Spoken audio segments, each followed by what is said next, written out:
Hey everyone, welcome to my channel.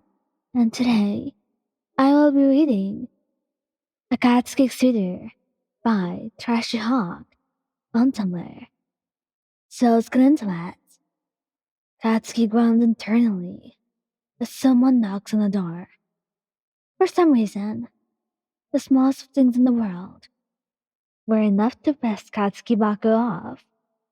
If you wanted to piss him off, if you had money to bet on, you really would not have to try at all. All it would take is one small mistake, or maybe not even a mistake to get him mad. In reality, he would always find something to be mad at. And now, there was a mistake, which made him even more mad. Katsuki, as a human being who had limits, was entitled to private time with his girlfriend. And now, whoever was knocking was interrupting his time. He buries his head further into Mine's hair and ignores it. Whoever the hell was outside his room could wait. He was busy. He scowls a little as he hears Joanne let out a breezy laugh. But seriously, it was bothering him. Hey, we have to open the door, she said, trying to get him to open it. It was impolite to just keep whoever it was knocking. But to Katsuki, he could not care less. No, we're not doing shit. They can wait until I'm done. In reality, Katsuki was just happy to be with his girlfriend. He was clingy, even if he would never say it out loud, even if he would never admit it. But he was, and deep inside, he knew that. He knew that he loved to hold her, he loved to touch her, and he loved to keep her by his side.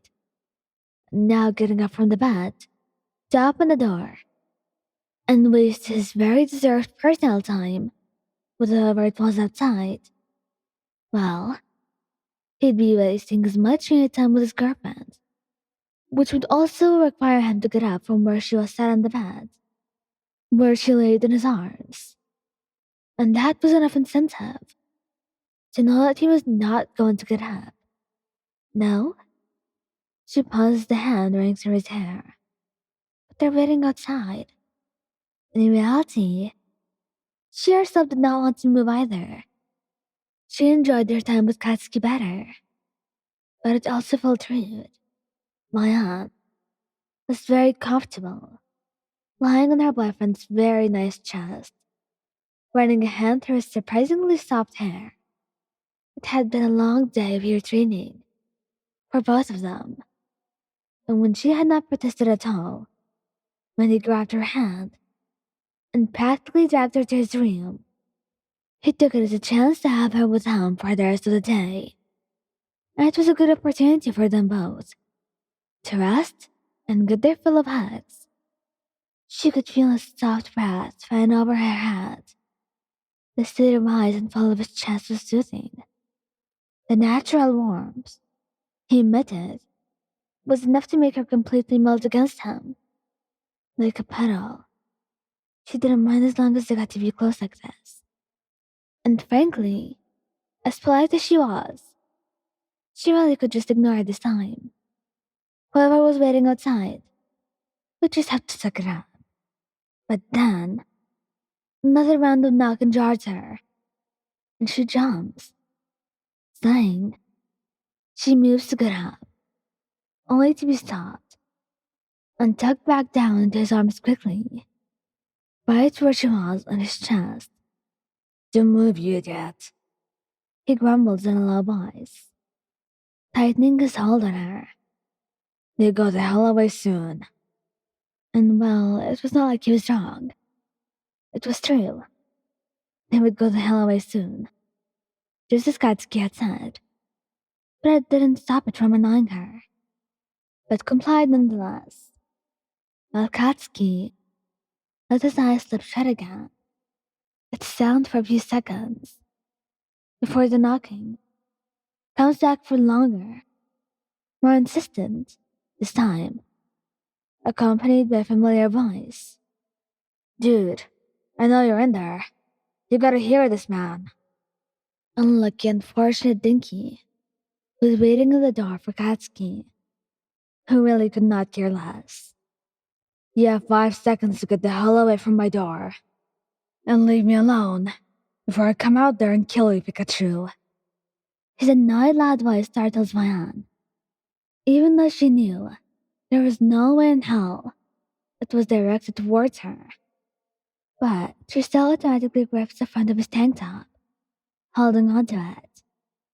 Then, one of his hands slips to her back and rested there, his thumb rubbing small circles, almost as if comforting her from her startle. They heard the voice stop abruptly and soon, footsteps echoing down the hallway from them. Katsuki mumbled something along the lines of, finally, accompanied by a string of curse words, before shifting a little in place, to now properly wrap his arms around her. One on, tangles their legs together, as Katsuki grabs her hand and guides it to his head, placing it in his hair, a sound command from him. Mine smiles to herself at the cute action, the gesture behind it, and continues to running her hand through his hair. You're really too dramatic, Katsuki. She laughs out a fond laugh after a few seconds of silence, and he cracks open an eye to look at her. It did the job, so stop complaining. He replied, and she couldn't deny that he was right about that too. As he closed his eyes again, she just shook her head fondly, hiding her face in his chest, with a smile. Yep, just as he said. It did indeed do the job. But then again, Katsuki was right about a lot of things.